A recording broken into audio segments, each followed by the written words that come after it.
He callously served her divorce papers as she lay paralyzed in a sterile hospital bed, a place she had landed because of his own treacherous actions. He was convinced he had orchestrated the perfect crime, seizing control of her money, her future, and nearly her life. In his arrogance, he believed he had accounted for every variable, leaving no stone unturned in his plan to erase her from his life and absorb her assets. What he failed to realize was that this act of supreme cruelty was not an ending, but the beginning of a story he could never hope to control. The man she had trusted with her heart had calculated every angle except for one critical, catastrophic detail. In his hubris, he made a single, fatal mistake that would lead to his utter and complete ruin. He grossly underestimated the woman he had so cruelly discarded. He saw her as a broken thing, a problem permanently solved and swept aside. He failed to see the flicker of an unquenchable fire burning deep within her spirit, an ember of resilience that refused to be extinguished by his betrayal and was ready to be fanned into an inferno. This is a story of how a woman stripped of everything, her health, her husband, and her wealth, refused to be defined by her tragedy. It is a chronicle of breathtaking resilience and unwavering determination, showing how from the smoldering ashes of a life intentionally burned to ground by the man's sworn protector, she would painstakingly construct an empire. She would rise from the depths of despair, not merely to survive, but to flourish in a way no one, least of all him, could have ever predicted. Her journey was not one of simple recovery, but of a strategic and silent rebirth, a quiet game of chess played out over years while he celebrated a victory that was nothing more than an illusion. She meticulously and patiently rebuilt her world, piece by painful piece, all while he remained blissfully ignorant of the storm gathering on his horizon. She allowed him his hollow triumph, understanding that true power lay not in immediate confrontation, but in the slow, methodical crafting of a future he could never have imagined for her. And in the end, when he was at his most vulnerable and she at her most powerful, she would not seek a loud or violent revenge. Instead, she would serve her ex-husband a form of justice so exquisitely calculated and profoundly cold that it would leave him shattered into a million pieces. He would be forced to watch as the woman he threw away became everything he ever wanted. A victory so complete and undeniable it left him with nothing but the bitter, lonely taste of his own failure. When Adanna's eyes fluttered open, the first thing she saw was a disorienting, stark white of ceiling tiles. She was in an Abuja hospital, a fact confirmed by the faint antiseptic smell that hung in the air and the rhythmic, monotonous beep of the heart monitor beside her bed. That steady, electronic sound was her only anchor in a fractured and confusing reality. Her mind clawed through a thick fog, desperately grasping for her last memory. The horrifying screech of tires on a rain-slicked road, followed by a world-shattering impact that plunged her into darkness. A nurse entered the room, her expression a careful, practiced blend of professional calm and genuine, human pity. She gently took Adanna's hand, offering a small, sad smile before picking up a thick manila envelope from the bedside table, its weight feeling heavy and significant. "This came for you. From your husband, Derek," she said, her voice soft with sorrow Adanna couldn't yet comprehend.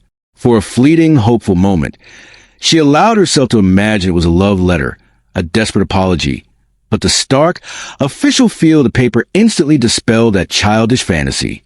With trembling fingers that barely obeyed her commands, she tore the ominous envelope open.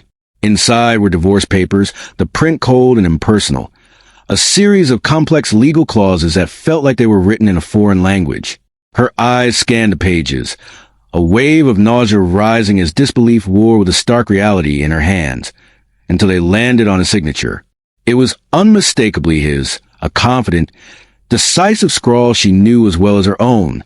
Then, her gaze shifted to the date printed beside his name, and the air left her lungs in a painful rush.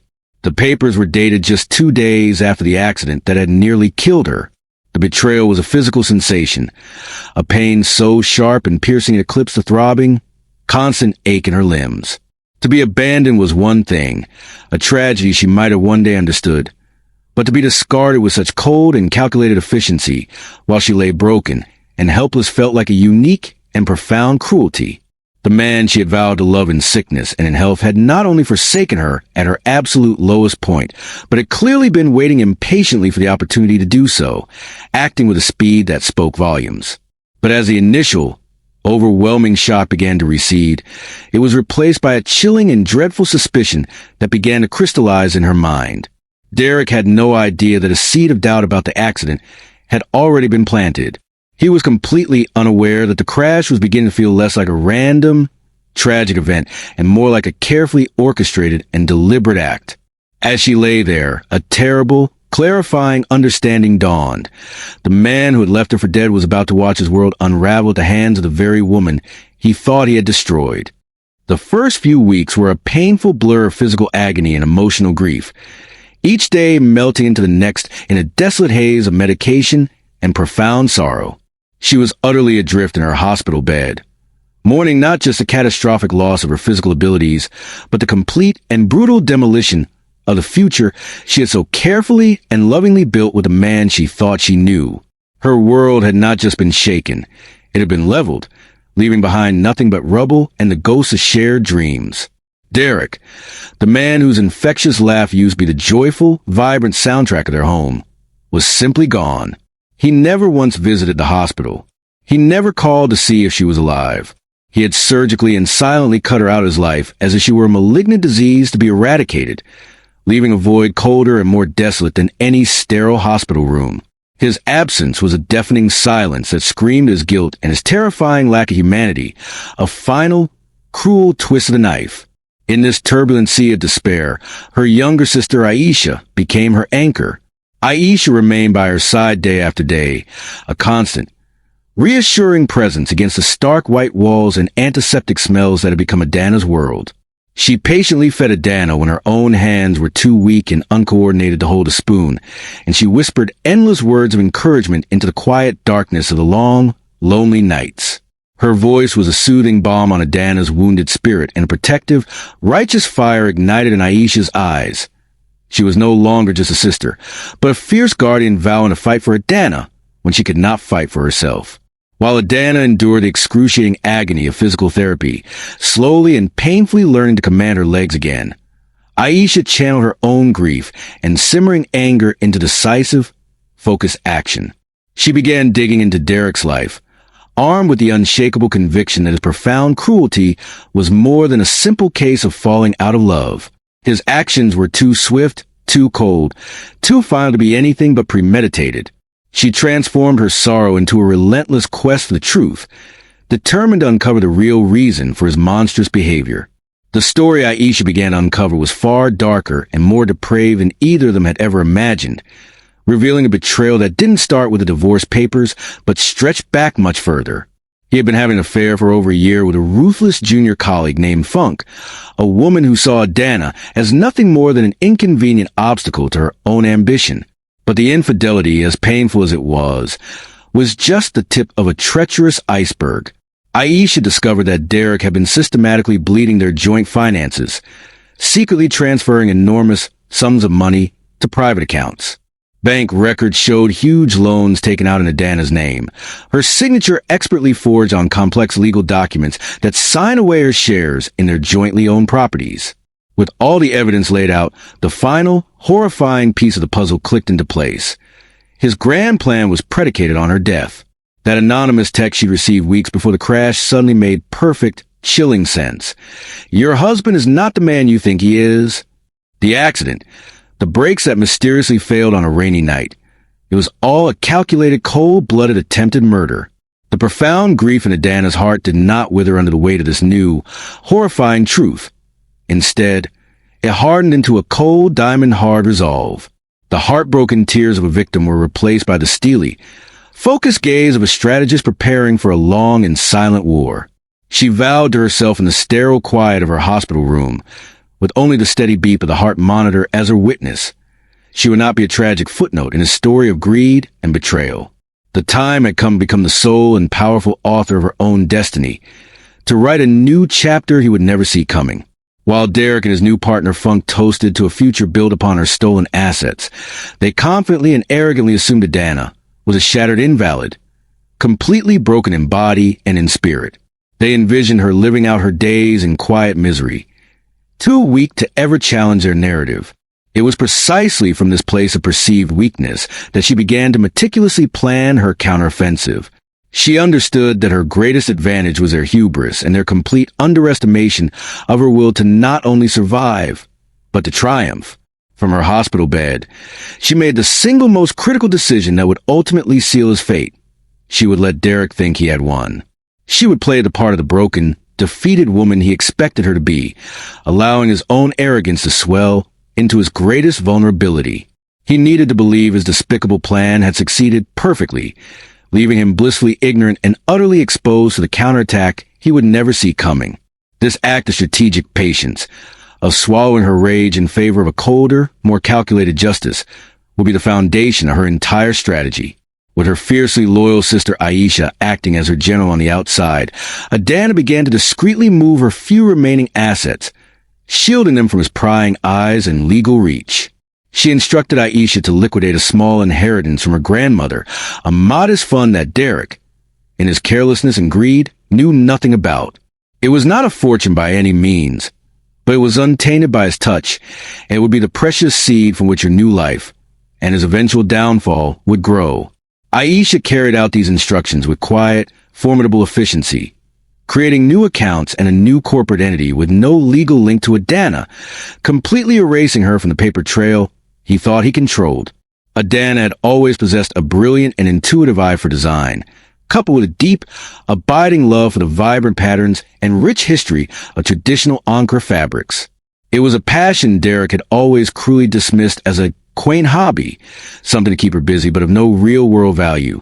Now, this belittled hobby, the one part of her he had never thought to control or steal, would be honed into her primary weapon. It would be the very thing that grew into an empire that would ultimately eclipse and destroy him, a beautiful and powerful irony that he would one day be forced to confront. Though her hands were still shaky from nerve damage and her body ached with persistent, grinding pain, she began to sketch in a simple notebook, pouring out all her pain, creativity, and resilience into breathtaking designs that fused traditional Nigerian motifs with sharp, modern silhouettes. Aisha, serving as the public face of their covert operation, sourced the finest fabrics from his market and assembled a small, loyal team of tailors, launching a small online boutique under a new name, a quiet, digital revolution, starting from the confines of a hospital room. 5 years passed. 5 years of silent, relentless work that demanded every ounce of her focus and her will. The company they named Nkem, an Igbo word meaning my own, was no longer a small online boutique operating in the shadows of the internet. It had grown into a formidable and respected force in the West African fashion industry, a celebrated brand that became synonymous with bold innovation, impeccable quality, and deep cultural pride. Whispers began to circulate throughout the continent and beyond Nkem going international, of powerful investors from London and New York taking serious notice. Adanna, still the anonymous creative genius behind the brand, had successfully transformed her private pain into a flourishing public empire. Derek, on the other hand, was floundering badly. His once successful consulting firm, which he had wrested control of using Adanna's stolen money, had lost its major clients one by one. His reputation for arrogance, corner-cutting, and general unreliability had finally caught up to him. The lavish, extravagant lifestyle he and Funk so ostentatiously enjoyed was built on a precarious mountain of debt that now threatened to collapse at any moment and bury them both. His professional world was shrinking, and his finances were in a state of freefall. His last, desperate hope was a massive winner-take-all contract to redesign the corporate uniforms for one of Nigeria's most prestigious and powerful banks. It was the one deal that could save him from complete and utter financial ruin, a lifeline he clung to with the frantic energy of a drowning man. He had, of course, heard the tough new competitor, Nkem, that had seemingly emerged from nowhere to dominate the corporate wear space, but he was far too arrogant and dismissive to ever consider them a serious threat to his bid. In his mind, he was still the master strategist, and they were merely upstarts. The final presentations for the lucrative contract were held at a glittering corporate gala in Abuja's exclusive Maitama district. Derek arrived in an expensive but poorly fitted suit, a subtle but clear sign of his rapidly declining fortunes. He worked the room with a desperate, frantic energy, faking a confidence he did not feel, his smile stretched thin over his mounting anxiety. Then came the highly anticipated moment for the final bidders to present their vision. The master of ceremonies called for the chief executive officer Nkem to take the stage. Derek watched with a dismissive smirk, expecting some unknown designer, as a woman walked purposefully toward the podium, her presence immediately silencing the entire room. She moved with an undeniable elegance and quiet, commanding poise, each step deliberate and sure. She leaned lightly on a single, beautifully carved ebony cane, not as a crutch for her weakness, but wielded like a royal scepter, a clear emblem of her unshakable authority. As the bright spotlight hit her face, a collective gasp swept through the stunned crowd. It was Adanna. She was not just recovered. She was radiant, completely and powerfully transformed. The fragile, broken woman he had abandoned was gone forever, replaced by a titan of industry exuding power and grace. Her presentation was brilliant and flawless, and when she finished, the room erupted in a thunderous standing ovation. The bank's chairman walked on stage and, without a moment's hesitation, announced that Nkem had won the contract. In that single, public moment, Derek's world fell apart. He hadn't just lost a deal, he had been utterly and completely vanquished. The fallout from that night was as brutal as it was blindingly fast. The story of Derek's very public loss, and the shocking identity of the woman who had so thoroughly and gracefully bested him, spread through Abuja's tight-knit business community like wildfire. Almost overnight, his few remaining clients dropped him, wanting to distance themselves from his spectacular failure and the sordid, ugly tale of betrayal that now clung to his name. His partners, fearing for their own reputations and the stability of their investments, quickly dissolved their association, leaving him to face the devastating consequences entirely alone. The professional collapse was swiftly followed by a personal one, proving just how shallow the foundations of his new life truly were. Funk, whose affection and loyalty were inextricably tied to his financial status and the lavish lifestyle provided, saw that the party was well and truly over. With a cold pragmatism that mirrored the cruelty he had once shown Adanna, she packed her expensive designer bags and vanished from his life without so much as a parting word. She left Derek utterly alone in a huge, empty house they had shared, a house that was now just a hollow, echoing monument to his insatiable greed and catastrophic failure. A few weeks later, looking disheveled, gaunt, and completely broken, Derek waited outside the gleaming glass doors of Nkem headquarters. He stood hunched against the wall like a beggar, a pathetic ghost of the arrogant, powerful man he once was. When Adanna's chauffeur car pulled up the curb, he scrambled toward her, his face a pathetic and crumpled mess of unshed tears and raw desperation. He had rehearsed no speech, prepared no defense. He was simply a man at the absolute end of his rope. "Adanna, please," he sobbed, his voice cracking with despair that was 5 years too late to earn any sympathy. "I'm so sorry. I was a fool. I made a terrible mistake. Please, you have to help me. I have nothing left." He reached for her, his hand making a desperate, grasping gesture for a connection he himself had irrevocably severed years ago in a cold hospital room. It was a plea not for forgiveness, but for a bailout from the consequences he had single-handedly created. Adanna looked at him, her expression not one of simmering hate or triumphant revenge, but a calm, distant pity, as if observing a stranger's unfortunate but predictable misfortune. The weeping, broken man before her was not the man she married, nor the monster who tried to destroy her. He was simply pathetic. "A mistake, Derek," she said, her voice perfectly even and clear, cutting through his performance. "Leaving your wife paralyzed in a hospital bed was a mistake. Forging her signature to steal her money was a mistake.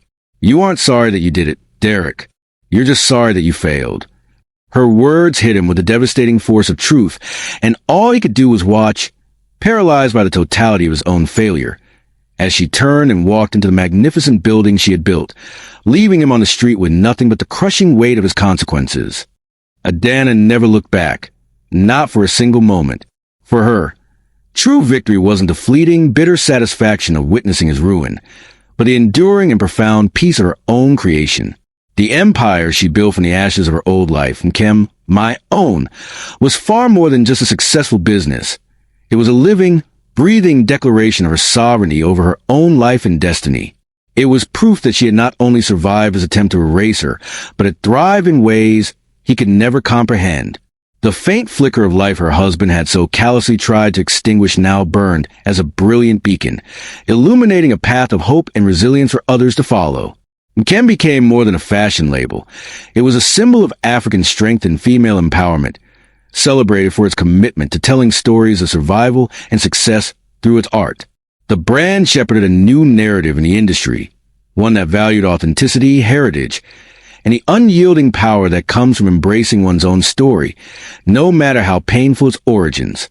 In time, she found love again, not with a man who pitted her scars or saw her as a survivor in need of saving, but with one who revered the immense strength it took to earn them. This new partnership was built on a foundation of deep mutual respect and genuine admiration, a safe harbor of honesty and unwavering support that stood in stark contrast to the hollow facade of her past. He celebrated the powerful woman she was, not in spite of her journey, but because of the incredible resilience and grace she had shown throughout it. Her story became a quiet legend in the sprawling city of Abuja, a modern folktale whispered in high-powered boardrooms and bustling market stalls alike. For aspiring business leaders, it was a masterclass in strategy, patience, and the critical folly of underestimating an opponent based on perceived weakness.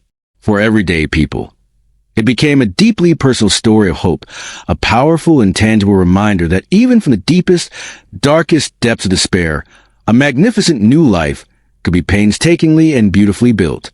Ultimately, Adanna's journey proved that the greatest and most complete form of justice is not found in the chaotic and consuming pursuit of revenge. It is found in the quiet, determined act of building a life so magnificent, so joyful, and so completely your own that the long, dark shadow of your past has no place left to fall. Her astonishing success was not a revenge against the man who wronged her.